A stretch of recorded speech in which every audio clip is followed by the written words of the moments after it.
Tere, minu nimi on Kelly Sildaru ja olen 10 aastat vana ja elan Eestis Tallinnas. Ma olen täna Valdo Räänis sellepärast, et me pidime ja ma olen mõned korrad ka enne Valdo Räänis käinud.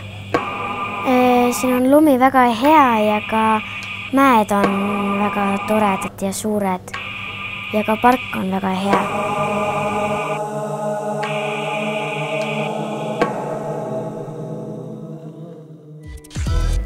Ma ei teagi, millal ma esimest korda võistlesin freestyle'is.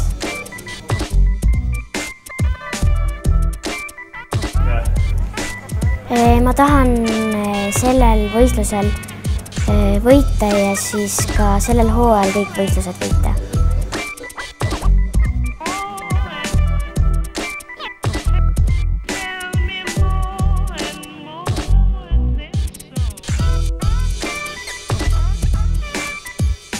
Mul on üks naljakas lugu juhtunud, et ma tegin oma esimese flat spin'i niimoodi, et mul jäi suus kikkeris kinni ja siis lihtsalt tõmbas külje peale. Okei, see oli nali.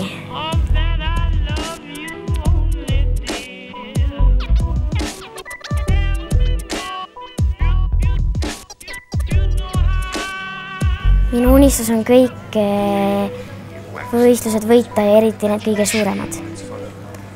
Minu arvates suuremad võistlused on X Games ja olümpiamängud.